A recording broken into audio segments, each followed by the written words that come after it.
CS वालों क्या हालचाल। मैं CS Nitesh Kumar Jaiswal. Exam time में आईसीएसआई मॉड्यूल कैसे कवर करें, बेस्ट टेक्निक। मुझे लगता है इस वीडियो की सबसे ज़्यादा ज़रूरत थी और हर एक बच्चे को थी जो भी सीएस के स्टूडेंट हैं। जैसा 2020 के बाद जो मैंने ट्रेंड देखा आईसीएसआई के अंदर, वो थोड़ा सा टफ हो गए हैं। मैं देखता था कोरोना से पहले थोड़ा सा स्ट्रेट क्वेश्चन पूछते थे, डायरेक्ट क्वेश्चन पूछते थे, लेकिन मुझे लगता है 2020 के बाद से आईसीएसआई थोड़ा स्ट्रिक्ट हो गया है और आईसीएसआई आजकल केस बना के क्वेश्चन पूछ रहा है। पर मैं एक अच्छी बात भी आपको बताता हूँ, आईसीएसआई जनरली अपने मॉड्यूल से बाहर क्वेश्चन नहीं पूछता है। तो अगर आप चाहे जो भी ट्रेंड आप देख लो, आईसीएसआई का आज तक के जितने भी एग्जाम्स हुए हैं, है ना, मोर और लेस ज्यादातर क्वेश्चन उनके आईसीएसआई मॉड्यूल से मैच कर जाते हैं। अब आईसीएसआई मॉड्यूल उनका सिलेबस होता है, तो सिलेबस से बेसिकली वो बाहर जाते नहीं हैं। उसी में थोड़ा बहुत क्वेश्चन वो क्या कर देते हैं, ट्विस्ट कर देते हैं, तो बच्चे घबरा जाते हैं। घबराना कहीं भी नहीं है। मैं एग्जाम के टाइम में एग्जाम गाइडेंस क्लास भी लेता हूं, वो भी इसी यूट्यूब चैनल पे आपको मिलेगा, सब कुछ आपको मिलेगा। लेकिन आज जो एक स्पेसिफिक प्रॉब्लम, एक बहुत बड़ा प्रॉब्लम है, प्रॉब्लम नहीं बहुत बड़ा प्रॉब्लम है सीएस के स्टूडेंट्स के साथ, कि आईसीएसआई मॉड्यूल इतना वाइडर होता है ना कि उसको कवर अप करना लगभग इम्पॉसिबल ही हो जाता है। देखिए, जो भी टीचर्स हैं, अब अलग अलग टीचर, जो भी कोचिंग के टीचर्स होते हैं, सबका पढ़ाने का अपना अपना तरीका होता है।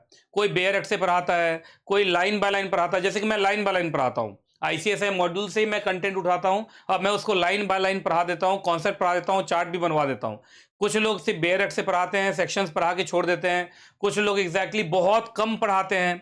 लेकिन कोई भी बहुत कम लोग ऐसे होंगे जो सीना ठोक के ये लाइन बोल दे कि मैं पूरा आईसीएसआई मॉड्यूल पढ़ाता हूं, वो भी लाइन बाय लाइन। इंपॉर्टेंट ये है, आईसीएसआई मॉड्यूल खोल देने से नहीं होता है। आईसीएसआई मॉड्यूल का एक एक वर्ड, एक एक लाइन कोई भी नहीं पढ़ा पाता। उसका कारण है, टीचर्स को 4 से 5 महीने का टाइम मिलता है। 4 से 5 महीने में उनको पूरा कोर्स भी कंप्लीट कराना होता है। तो ज्यादातर वो कॉन्सेप्ट पर ध्यान देते हैं कि बच्चे का कॉन्सेप्ट हो जाए। मैं थोड़ा कॉन्सेप्ट से आगे बढ़ के लाइन बाय लाइन भी पढ़ा देता हूं, है ना।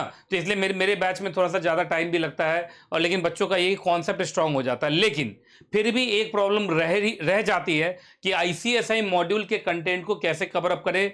बच्चा एक्चुअली होता है क्या, देखो मैं सच्चाई की बात करता हूँ, मैं ज़मीन से जुड़ा हुआ आदमी हूँ। मैं ज़्यादा हाईफाई बात नहीं करता। जो सच्चाई है, अगर उस पर मैं रहूँगा तो आपको भी फ़ायदा मिलेगा। आप अपने आप को जानेंगे तो आप ही का फ़ायदा होगा। देखिए, सीधी सी बात है, ये सब जानता है, खासकर सीएस एग्जीक्यूटिव ग्रुप 1 के अंदर तो ज़्यादातर ऐसा ही होता है। मालूम चला बच्चा जनवरी सीएसडब्ल्यूटी पास किया और उसका जून अटेम्प्ट है। शुरुआत के 2 ढाई महीने तो बच्चा वो खेलने कूदने में चला जाता है, वो अपने पढ़ाई को लेके सीरियस ही नहीं होता है। लास्ट में मालूम चला जब मई का टाइम आता है, एग्जाम से 1 महीने पहले, तो वो अपने पढ़ाई पर ध्यान देना शुरू करता है। लेकिन तब तक तो चिड़िया चुग गई, खेत वाली हालत हो जाती है। ग्रुप 2 के अंदर भी बहुत सारे बच्चे एक बार ग्रुप 1 फेल कर जाने के बाद या धक्का खाने के बाद वो थोड़ा सुधरते हैं, इसलिए ग्रुप 2 का रिजल्ट थोड़ा अच्छा भी होता है, आपने देखा होगा।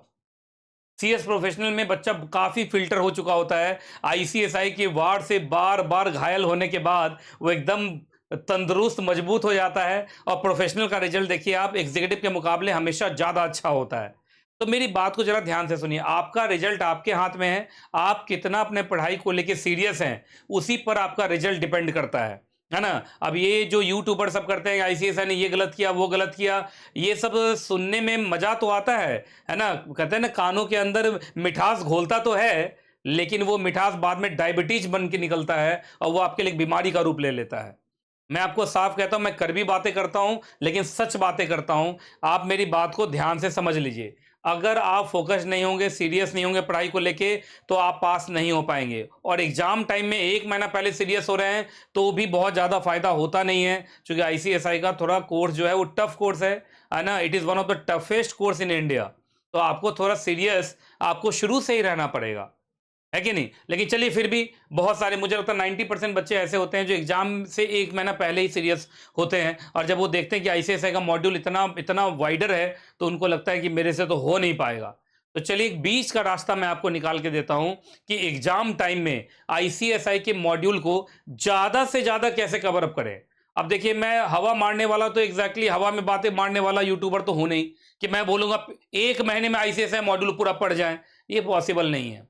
ज्यादा से ज्यादा कैसे कवर अप कर सकते हैं, उसका टेक्निक मैं आपको बताने के लिए आया हूं। है ना। अगर आपको टेक्निक अच्छा लगे तो आप फॉलो करना, ठीक है। तो मेरी इस वीडियो को जरूर लाइक कीजिएगा, ये आपके लिए बहुत फायदेमंद है। और जितने भी आपके व्हाट्सएप ग्रुप है, टेलीग्राम चैनल्स हैं, सब में इस वीडियो को शेयर कर दीजिएगा। देखिएगा आपके एक शेयर से कोई भी बच्चा अगर मॉड्यूल पढ़ लिया मेरी इस वीडियो की वजह से तो उसका भला हो जाएगा। सही कह रहा हूं मैं, है ना। आप करेंगे कि नहीं करेंगे पहले ये बताइए। आप बहुत मेहनत से आपके लिए वीडियो बनाता हूं, एक लाइक और एक शेयर तो बनता ही है कि नहीं। तो ये जरूर कीजिएगा, बड़ा अच्छा टेक्निक बताने वाला हूं, ध्यान से सुनिएगा।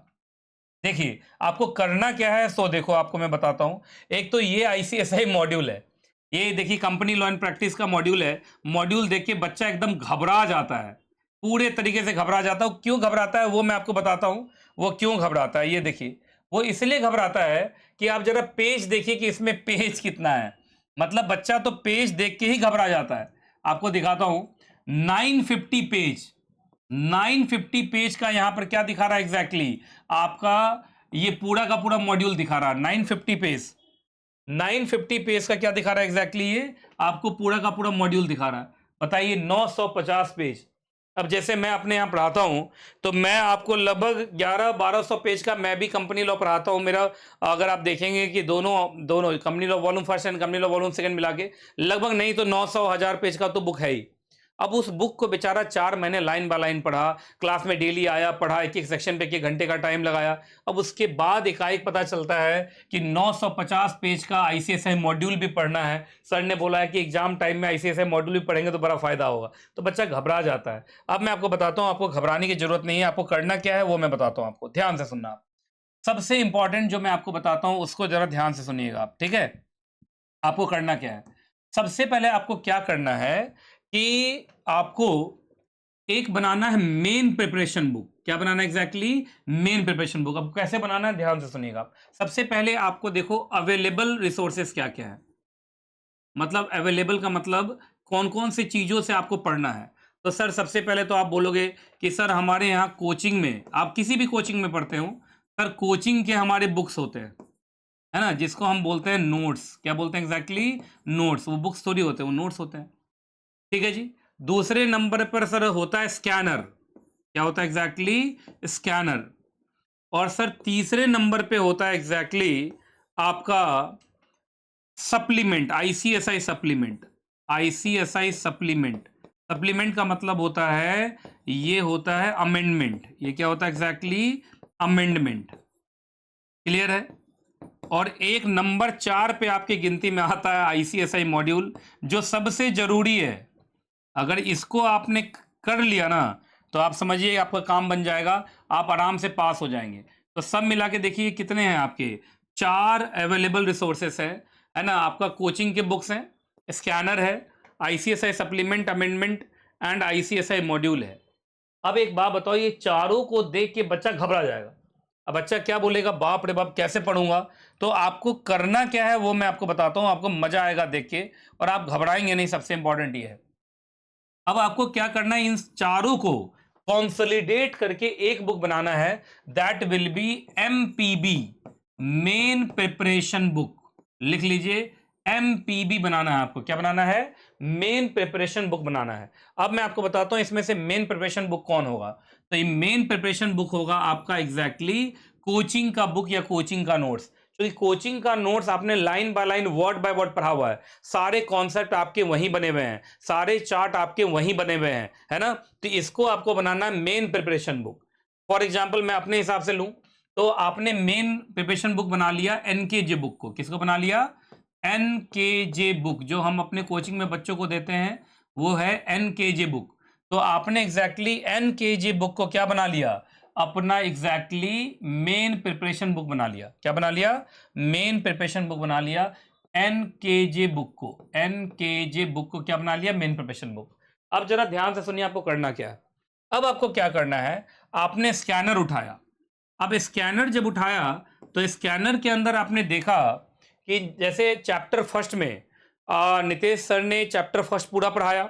चैप्टर फर्स्ट पूरा पढ़ाने के बाद चैप्टर 1 का जब स्कैनर चेक किया तो उसमें 10 क्वेश्चन है, लेकिन 10 क्वेश्चन में से 8 क्वेश्चन तो नितेश सर के बुक में है, जो सर ने, नितेश सर ने लाइन बाय लाइन पढ़ा दिया है, वर्ड बाय वर्ड पढ़ा दिया है ना। तो 10 क्वेश्चन में से 8 क्वेश्चन तो नितेश सर ने कवर अप करा दिया है है ना। तो देखिए स्कैनर में कितने क्वेश्चन थे, 10 क्वेश्चन थे। 10 क्वेश्चन में आपका कितना एग्जैक्टली कवर अप करा दिया गया है, आपका इस 10 क्वेश्चन में से मालूम चला 8 आपका ऑलरेडी कवर अप है। 8 ऑलरेडी क्या है, कवर अप है। बचा कितना एग्जैक्टली 2। तो जो 2 बचा है ना, बस 2 आपको एमपीबी जो मेन प्रिपरेशन बुक है उसी में ऐड कर लेना है। मेन प्रिपरेशन बुक में ही ऐड कर लेना है आपको। जैसे अब मेरी बात को ध्यान सुनिएगा, उसमें 10 क्वेश्चंस मिले, 10 में से 8 क्वेश्चन ऑलरेडी कोचिंग में आपको पढ़ा दिया गया होगा, तो वो वहां से नहीं उठाना, सॉल्व्ड स्कैनर लेना है। तो क्या लेना है, सॉल्व्ड स्कैनर। और जो 2 क्वेश्चन आपको मैच नहीं किया, आपको लगा नितेश सर ने 2 क्वेश्चन तो नहीं पढ़ाया, मतलब ये 2 क्वेश्चन जहां से आया है उसके ऊपर नितेश सर ने कॉन्सेप्ट नहीं दिया है, तो आपको क्या करना है, उस 2 क्वेश्चन को भी और आंसर को भी आपको मेरे ही वाले बुक पे एक पेज में लिख के और चैप्टर 1 में स्टेपलर कर लेना है, स्टेपल कर लेना है। बात समझ में आ रही कि नहीं आ रही जो मैं बोल रहा हूं।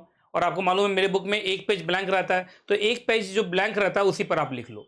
आप क्वेश्चन भी लिख लेना, ये 2 क्वेश्चन भी लिख लेना, और दोनों का आंसर भी, चूंकि सॉल्व स्कैनर है तो वहां से आंसर भी मिल जाएगा। अब सुनिए, आंसर अगर आपको बहुत लंबा चौड़ा दिखे, है ना, तो आपको लगे बाप रे बाप ये कैसे अभी याद करूंगा, तो आंसर में भी आपको क्या करना है, आपको सबसे पहले जनरल रूल वाले जो लाइंस हैं वो उठा लेना है, और एक्सेप्शन वाले जो लाइंस हैं वो उठा लेना है। हो सकता है कि आपका एग्जैक्टली स्कैनर में एक क्वेश्चन का जो आंसर है, एक क्वेश्चन का जो आंसर है उन्होंने पूरा का पूरा 20 लाइन में दिया हुआ है। अब 20 लाइन तो अब होने से रहा, तो 20 लाइन में से जनरल रूल वाले का 5 लाइन उठा लिया, 5 लाइन किसका उठा लिया, एक्सेप्शन का उठा लिया, तो 20 लाइन को आपने 10 लाइन बना लिया, और 10 लाइन क्वेश्चन प्लस आंसर आपने यहां पर लिख दिया। एक तो लिखते समय आपको ज्यादातर चीजें याद हो जाएंगी। तो ये देखो स्कैनर इसी तरह से आपका हर चैप्टर का क्या हो जाएगा, कवर अप हो जाएगा। अब स्कैनर एग्जाम के टाइम में आपको स्कैनर अब अपने टेबल पे रखने की जरूरत नहीं है। टेबल पे सिर्फ क्या रहेगा, एमपीबी, एमपीबी के अंदर ही कंसोलिडेटेड है क्या चीज, एग्जैक्टली स्कैनर। क्लियर है। इसी ढंग से आईसीएसआई सप्लीमेंट है। अब आईसीएसआई सप्लीमेंट से कुछ अमेंडमेंट हुआ, क्या हुआ, आईसीएसआई सप्लीमेंट से कुछ अमेंडमेंट पता चला, तो ये अमेंडमेंट भी आपको कॉन्सोलिडेट कर देना है एमपीबी में ही, एमपीबी में ही आपको अमेंडमेंट कर लेना है। अमेंडमेंट के लिए अलग से नोट्स वोट्स का झंझट पालोगे तो एग्जामिनेशन टाइम में आपके पढ़ाई के टेबल पे 17 चीजें होंगी, और आपका पूरा का पूरा दिमाग में कहते हैं मेस क्रिएट हो जाएगा, आप उलझ जाओगे और आप एग्जाम पास नहीं कर पाओगे। देखो मैं जो बता रहा हूं थोड़ा मेहनत का रूट है, पर फायदा यही देगा, ये बात समझ लेना आप। चलिए उसके बाद आता आईसीएसआई मॉड्यूल, सबसे भयंकर। अब आईसीएसआई मॉड्यूल के अंदर आप गए, अभी मैं दिखाऊंगा। जब आप आईसीएसआई मॉड्यूल के अंदर गए तो मालूम चला वहां लास्ट में, चैप्टर के लास्ट में, हर चैप्टर के लास्ट में सेल्फ टेस्ट क्वेश्चन देते हैं। क्या देते हैं exactly, self test question. Self test question या टेस्ट योरसेल्फ करके आता है, क्या आता है एग्जैक्टली, टेस्ट योरसेल्फ, ऐसे करके आता है, टेस्ट योरसेल्फ, इस तरीके से मान लीजिए आता है। ठीक है जी, वहां पे गए, फिर वही वाली कहानी, मालूम चला वहां पर 10 क्वेश्चन है। कितने क्वेश्चन है, 10। 10 में से मालूम चला नितेश सर ने क्लास में कितना करा दिया, मालूम चला नितेश सर ने क्लास में करा दिया था आपका, मालूम चला 7। उसमें से मालूम चला एक आपका कवर अप हो गया था एग्जैक्टली स्कैनर में, एक कहां कवर अप हो गया, स्कैनर में, तो 7 एक 8 हो गया, तो बचा कितना, 2। बस आपको क्या करना है, यहाँ पे मेरे ही बुक में आपको 2 बार 2 क्वेश्चन वहां से उठा के, आपको कहां से उठा के, एग्जैक्टली आईसीएसआई मॉड्यूल से लेके आना है। फिर वही बात, उसका भी सिर्फ जनरल रूल और आपको एग्जैक्टली एक्सेप्शन, मतलब कम से कम अगर वहां पर मालूम चला 1.5 पेज लिखा हुआ है, तब 1.5 पेज में से आपको 10 लाइन चुन लेना पड़ेगा। 10 लाइन में से पहले तो जनरल रूल वाला कॉन्सेप्ट आएगा और थोड़ा सा एक्सेप्शन वाला कॉन्सेप्ट आएगा। अगर आपने ये काम कर लिया तो जब जल्दी जल्दी बताइए कि क्या अब आपको एग्जामिनेशन टाइम में, क्या आपको अब स्कैनर अपने पास रखने की जरूरत है, नहीं। क्या आपको आईसीएसआई सप्लीमेंट अमेंडमेंट आपको अलग से रखने की जरूरत है, नहीं। क्या आईसीएसआई मॉड्यूल आपको अपने आसपास रखने की जरूरत है, नहीं, क्योंकि आपने इसमें से जो चीजें ऐसी जो छूट गई हैं उसको पूरा ट्रांसफर कर लिया आपने, कहा, मेन प्रिपरेशन बुक पे। तो देखिए मेन प्रिपरेशन बुक में आपका कोचिंग का नोट्स है, स्कैनर में से वो पार्ट है जो छूट गया था, अमेंडमेंट वो है जो हुआ अभी नया नया, और आईसीएसआई मॉड्यूल में से वो चीजें हैं जो छूट गई हैं। अब मैं आपको थोड़ा सा बताता हूँ, इसका मतलब एग्जामिनेशन टाइम में बस आपको कोचिंग का बुक पढ़ना, कोचिंग के बुक में ही स्कैनर भी है, अमेंडमेंट भी है और मॉड्यूल का भी पार्ट है। इसका मतलब आपको अपने टेबल पे बस मेन प्रिपरेशन बुक एक ही बुक रखना है, उसी में स्कैनर का भी पार्ट ट्रांसफर कर दिया, अमेंडमेंट भी कर दिया और आईसीएसआई मॉड्यूल के भी क्वेश्चंस प्लस आंसर सब कर लिया आपने। ये काम करना है आपको, ये बहुत इंपॉर्टेंट है और इस बात का हमेशा ध्यान रखना है कि यही करना है। अब आपको एक बार आईसीएसआई मॉड्यूल दिखा देता हूं मैं आपको कि आईसीएसआई मॉड्यूल में सब कुछ कहाँ मिलता है, एग्जैक्टली कैसे मिलता है ना। ये देखिए, ये आईसीएसआई मॉड्यूल है, ये एग्जैक्टली आईसीएसआई मॉड्यूल है। अब मैं आपको दिखाता हूं, अब देखना, जैसे चैप्टर नंबर 1 आएगा तो चैप्टर नंबर 1 में क्या होने वाला है। अभी चैप्टर नंबर 1 आने दीजिए। एक तो बहुत सारे बच्चों ने आईसीएसआई मॉड्यूल आज तक देखा ही नहीं होगा कि मॉड्यूल होता कैसा है, तो ऐसा होता है मॉड्यूल, मॉड्यूल ऐसा ही होता है, ठीक है। तो मॉड्यूल करना है, अगर मॉड्यूल आपने नहीं किया ना, सब खराब हो जाएगा, एग्जामिनेशन हॉल में जाके आप रोएंगे फिर, ठीक है। और जो बच्चा मॉड्यूल कर लेता है उसको कहीं कोई परेशानी होती नहीं है। तो आपको एग्जैक्टली मैं दिखा देता हूँ चैप्टर नंबर 1। अभी तो टाइम है आने में, अभी तो, हाँ ये देखिए यहाँ से चैप्टर स्टार्ट हुआ है, यहाँ से एग्जैक्टली चैप्टर स्टार्ट हुआ है। The first chapter is introduction to company law. ये देखिए, ये चैप्टर स्टार्ट हुआ ना यहाँ से, इंट्रोडक्शन टू कंपनी लॉ। अब इस चैप्टर के लास्ट में आइए, अब देखिए इस चैप्टर के लास्ट में जब हम जाएंगे तो क्या होगा। अब इसमें से बहुत सारी चीजें आपको क्लास में टीचर्स ने पढ़ा दिया होगा, चाहे मैंने, मेरे से पढ़ रहे हैं तो मेरे से, किसी दूसरे टीचर से पढ़ रहे हैं तो उन्होंने पढ़ा दिया होगा। तो बहुत सारी चीजें इसमें से पढ़ा दी गई होंगी। हाँ, कुछ हेडिंग्स ऐसे होंगे जो छूट गए होंगे, तो वो हेडिंग्स को आपको क्या करना है, हेडिंग को क्वेश्चन के फॉर्म में बना के और उसके ऊपर 4 लाइन 5 लाइन आपको इसी में से निकाल लेना है जनरल रूल, और 4-5 इसमें से अगर एक्सेप्शन है तो एक्सेप्शन निकाल लेना है। और जो केस लॉ है, केस लॉ का नाम कहीं पर लिख के थोड़ा बहुत, और उसका जो डिसीजन है वो आपको लिख के रख लेना है, जैसे कि रिवीजन करते समय आपको ज़्यादा परेशानी ना आए। बेवजह किसी भी चीज को बहुत भारी बनाना नहीं है। मेरा तो मानना है एक ही बुक रखो और उसी में सब कुछ कर लो, है ना। अभी अभी ये चैप्टर देखिए, जब खत्म होगा तो मैं आपको दिखाता हूँ कि लास्ट में ये लोग क्या देते हैं, क्योंकि बहुत बार ऐसा होता है कि एग्जैक्टली जो ये लास्ट में देते हैं उसी से एग्जाम में क्वेश्चन आता है। ये देखिए, ये अभी ग्लॉसरी है, आगे लेसन राउंड अप। अब देखिएगा, इसके बाद आपको यहाँ पे क्वेश्चन पेपर भी मिलेगा, इस चैप्टर से जुड़े हुए क्वेश्चन पेपर अभी आपको मिलेगा टेस्ट योरसेल्फ के नाम से। ये देखिए, ये यहाँ पे एग्जैक्टली टेस्ट योरसेल्फ है, यहाँ पे एग्जैक्टली क्या है, ये टेस्ट योरसेल्फ। अब ये जो टेस्ट योरसेल्फ है, इसमें देखिए कितने क्वेश्चन है, एक क्वेश्चन है, 2 है, 3 है, 4 है, 5 है, 6 है, 6 क्वेश्चन हो गया, 7 क्वेश्चन हो गया। तो ये सब मिला के 7 क्वेश्चन है इसमें से। हो सकता है, देखिए पहला क्वेश्चन है, what do you understand by corporate will. अब ये तो किसी भी टीचर ने पढ़ाया होगा, और ये कब डिसरिगार्ड किया जाता है, लिफ्टिंग और पियर्सिंग द कॉर्पोरेट विल। तो इसके अंदर तो सेपरेट लीगल एंटिटी और लिफ्टिंग और पियर्सिंग द कॉर्पोरेट विल लिख देना था। उसके बाद आप देखिए, एमसीए के ऊपर शॉर्ट नोट इन्होंने पूछा, ये भी पढ़ाया गया क्लास में। ई गवर्नेंस एमसीए 21 के ऊपर तो एक चैप्टर ही मैंने दे दिया है। आपकी पेमेंट कैसे होती है फॉर्म फाइल करते वक्त, उसके बारे में पूछा गया है, तो फिजिकल है और इलेक्ट्रॉनिक मोड है, ये भी बताया गया है ना। अल्ट्रा वायर्स के बारे में, अब एमओए चैप्टर एक अलग से, वहाँ पे डॉक्ट्रिन ऑफ अल्ट्रा वायर्स पढ़ाया गया है ना। तो ये देखिए, आप देखिए ज़्यादातर चीज़ें हैं जो क्लास में करा दी गई। मान लीजिए, एज्यूम करते हैं कि मान लीजिए कि क्वेश्चन नंबर 7 एक ऐसा है जो क्लास में डिस्कस नहीं किया गया। मान लीजिए क्वेश्चन नंबर 7 ऐसा है जो क्लास में डिस्कस नहीं किया गया है, ये क्वेश्चन ऐसा है जो क्लास में डिस्कस नहीं किया गया है, तो आपको बाकी पर टिक विक भी नहीं मारना, सीधा क्वेश्चन नंबर 7 पे टिक मारना है। क्वेश्चन नंबर 7 पे टिक मारेंगे और क्वेश्चन नंबर 7 को उठा के ले जाएंगे मेरे एनकेजे बुक पे, उसी चैप्टर में, चैप्टर नंबर 1 है तो चैप्टर नंबर 1 में जाएगा। अब वहां पे उसको ले जाके, अब बोलोगे सर इसका आंसर कहाँ मिलेगा, तो भाई क्वेश्चन चैप्टर के लास्ट में दिया है तो चैप्टर के अंदर इसका आंसर होगा, तो चैप्टर के अंदर चले जाएंगे। एक एग्जाम्पल के तौर पे ले रहा हूं, मान लीजिए चैप्टर के अंदर गए और मान लो उस चैप्टर, वो जो क्वेश्चन था उसका आंसर मालूम चला, देखिए मान लीजिए यहाँ पर दिया हुआ, मान लीजिए इसका आंसर जो है यहाँ पर दिया हुआ है, ये देखिए।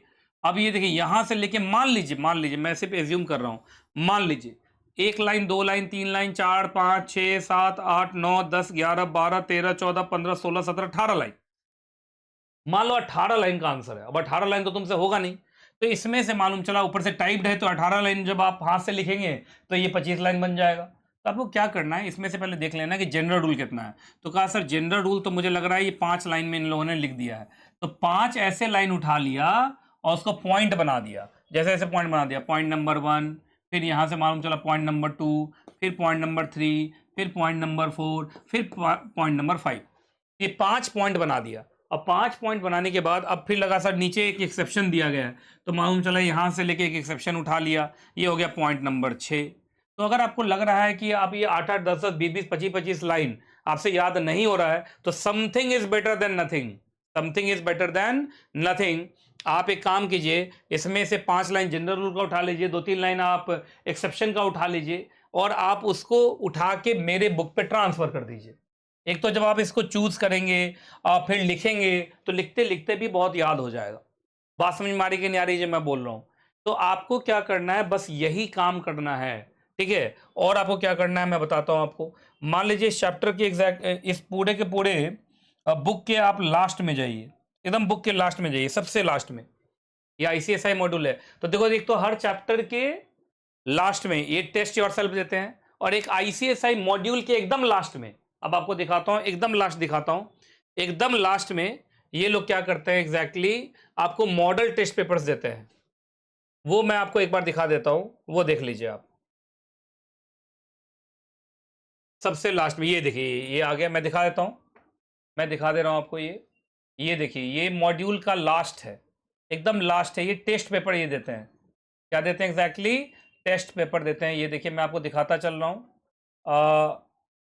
अभी आ रहा है टेस्ट पेपर, दिखाता हूँ मैं आपको। देखिए ये देखिए, ये देखिए, देखिए देखिए, बस बस यहाँ चैप्टर ख़त्म होता है, और चैप्टर ख़त्म होने के बाद सबसे पहले तो ये थोड़ा सा आपको कंपनी सेक्रेटरीज रेगुलेशन के बारे में बताएंगे, और कंपनी सेक्रेटरीज रेगुलेशन के बारे में देखिए वार्निंग, सबसे पहले धमकी देते हैं कि चीटिंग वोटिंग मत करना, और धमकी के बाद फिर आपका एग्जैक्टली देखिए यहाँ पर आ रहा है टेस्ट पेपर। ये पूरे सिलेबस का होता है, ये टेस्ट पेपर जो है ये पूरे सिलेबस का होता है। अब देखिए इसमें मालूम चला सब मिला के क्वेश्चन जो है वो बहुत सारे क्वेश्चन होंगे। 1 है, उसके बाद एग्जैक्टली 2 है, 3 है, 4 है, फिर आपका क्वेश्चन नंबर 4A है, क्वेश्चन नंबर एग्जैक्टली 5 है, क्वेश्चन नंबर 6 है। 6 क्वेश्चन होंगे, 6 क्वेश्चन है। ये देखिए सब मिला कितने क्वेश्चन एग्जैक्टली, 6 क्वेश्चन है, 6 और 6 है ना। 6 क्वेश्चन इन्होंने दिया एग्जैक्टली टेस्ट पेपर में। अब ये 6 क्वेश्चन में से 4 क्वेश्चन तो पक्का आपका कवर अप हो चुका होगा, वो मेरे बुक में उसका आंसर होगा जो कोचिंग वाला बुक है, या स्कैनर से आपने उठाया होगा वहां से, या टेस्ट योरसेल्फ हर चैप्टर के लास्ट में जो टेस्ट योरसेल्फ किया वहां से। तो 6 में से हो सकता है, एक्चुअली ये ऑल्टरनेट क्वेश्चन भी होते हैं, तो 6 क्वेश्चन नहीं होते हैं, मान लो 8 क्वेश्चन है, तो 8 में से 6 तो तुम्हारा कवर अप हो चुका होगा। 2 क्वेश्चन ऐसे बचेंगे जो एकदम नया लगेगा तुमको, तो फिर ये 2 क्वेश्चन भी उठा के मेरे बुक में ट्रांसफर कर देना, उसका आंसर ढूंढ के, फिर वही बात, आंसर 2 पेज का है तो 2 पेज में से गिन के 10 लाइन निकाल लेना भाई, और उसको एग्जैक्टली अपने बुक पे लिख लेना। बात समझ में आ रही कि नहीं आ रही है? अब मेरी बातें जो है वो ध्यान से सुनिएगा, मैं फिर से आपको बोल दे रहा हूं कैसे सारा कहानी करना है। मैं फिर से बोल रहा हूं आपको, आईसीएसआई मॉड्यूल में, अब आईसीएसआई मॉड्यूल पूरा नहीं पढ़ना है क्योंकि पूरा पढ़ने का टाइम भी नहीं है। आईसीएसआई मॉड्यूल से आपको क्या क्या उठाना है, तो आईसीएसआई मॉड्यूल से आपको 2 चीजें उठानी है, मैं फिर से बोल दे रहा हूं। पहला, हर चैप्टर के लास्ट में, हर चैप्टर के लास्ट में आपको मिलेगा एग्जैक्टली टेस्ट योरसेल्फ। क्या मिलेगा? टेस्ट योरसेल्फ, टेस्ट योरसेल्फ, ठीक है जी। और आईसीएसआई मॉड्यूल के लास्ट में, है ना, आईसीएसआई मॉड्यूल के लास्ट में, आईसीएसआई मॉड्यूल के लास्ट में, आईसीएसआई मॉड्यूल, मॉड्यूल का मतलब पूरे बुक के लास्ट में आपको एग्जैक्टली मिलेगा टेस्ट पेपर। क्या मिलेगा? टेस्ट पेपर, आपको मिलेगा टेस्ट पेपर। आपको ये मिनिमम बता रहा हूं, ऐसे तो पूरा मॉड्यूल पढ़ने का मन है, पढ़िए, कौन रोकेगा आपको, और मैं रोक नहीं रहा, मैं तो बोल रहा हूं पूरा मॉड्यूल पढ़ो, पूरा मॉड्यूल पढ़ो, इससे अच्छा दुनिया में कुछ नहीं हो सकता। लेकिन यही है कि एडवाइस ऐसा दिया जाए जो थोड़ा प्रैक्टिकल हो, ठीक है जी। तो ये दोनों आपको कर लेना है, टेस्ट योरसेल्फ कर लेना है, और जो आईसीएसआई मॉड्यूल के लास्ट में है टेस्ट पेपर वो कर लेना है। और एक सबसे इंपॉर्टेंट तो मैं बताना भूल गया, मैं लिख देता हूं वो भी, ये तीसरा मैं लिख देता हूं आपको, तीसरा यहाँ नहीं आ रहा है, चलिए मैं ऊपर करके लिख देता हूँ। तीसरा, ICSI मॉड्यूल के अंदर जितने प्रैक्टिकल क्वेश्चन हैं, जितने एग्जैक्टली प्रैक्टिकल क्वेश्चंस हैं वो जरूर कर लेना। एज इट इज एग्जाम में आ जाएगा, एज इट इज एग्जाम में आ जाएगा। मैं बार बार चिल्ला चिल्ला के बोल रहा हूं, मान लोगे आप ही का फायदा होगा। ठीक है जी, ठीक है। सबसे पहला चैप्टर के लास्ट में क्या होता है, टेस्ट योरसेल्फ, है ना, उसमें ज्यादातर चीजें कोचिंग में कवर अप हो चुकी होंगी। सेकेंड नंबर पे आपका आएगा मॉड्यूल के लास्ट में टेस्ट पेपर। और तीसरा, जितने भी प्रैक्टिकल क्वेश्चन मिले सब सॉल्यूशन के साथ होता है। ये तीनों कर जाना, आपको थोड़ा सेटिस्फेक्शन रहेगा कि थोड़ा बहुत तो मॉड्यूल हमने पढ़ा है। बाकी अब एग्जाम में जब क्वेश्चन आएगा तो उसका उनका खुद का लैंग्वेज होता है, उस लैंग्वेज को तो आपको समझना पड़ेगा, थोड़ा सा इंटेलिजेंस बुद्धि तो दिखाना पड़ेगा, है ना। तो देखो, मैं बड़ी बड़ी बातें नहीं करता, लिटिल चैम्प चैम्प चैम्प ये सब मेरे से नहीं होता, लेकिन जो सच्चाई है वो मैंने बोला, और ये आप जरूर कर लीजिएगा। और इसका तरीका मैंने बता दिया, ये सारी चीजें ट्रांसफर कर लीजिएगा MPB मेन प्रिपरेशन बुक, जो कि मेरा नोट्स है, उसी में एक पेज पर, मतलब हर चैप्टर के बाद या हर चैप्टर के अंदर आपको ये स्टेपलर कर लेना है या आपको कर लेना है। और एग्जाम के टाइम में बस एक ही बुक लेके घूम घूम के पढ़ना है, या 7-7 8-8 बुक लेके मत घूमते रहना। और एग्जाम के टाइम में यूट्यूबर सब जो हल्ला मचाते हैं उनसे बच के रहना भाई, है ना। ये सैंपल पेपर, वो सैंपल पेपर, ये शॉर्ट नोट्स, वो शॉर्ट नोट्स, इन सबसे बचिए, फोकस बिगाड़ते हैं ये आपका, है ना। मैंने बताया ना क्या करना है आपको। एग्जाम के टाइम में कहते हैं आंख और कान बंद रखना है, और आंख और कान तभी खुलना चाहिए जब वो CS की पढ़ाई से जुड़ी भी बातें हों तब। बाकी आपको अपने आंख और कान एकदम बंद रखने हैं। लोग डेविएट करने वाले, फोकस बिगाड़ने वाले ज्यादा मिलते हैं। बात समझ में आ रही कि नहीं आ रही, पहले बताइए आप। तो इस बात का ध्यान रखिएगा, ठीक है जी। तो आई होप कि ये वाला सेशन आपको बहुत बहुत बहुत बहुत बढ़िया लगा होगा। एंड अगर आपको ये अच्छा लगा होगा तो उस केस में आप जरूर से जरूर इस वीडियो को शेयर कीजिएगा, जिससे लोगों को फायदा हो, और इस वीडियो को लाइक भी कीजिएगा, और अच्छे अच्छे कमेंट्स जरूर दीजिएगा, जिससे कि हमें भी लगे कि और ऐसे वीडियोस हम आपके लिए लेके आए। ठीक है जी, चलिए, thank you and wishing you all the best, कि आपका एग्जाम बहुत अच्छा हो। Thank you, thank you.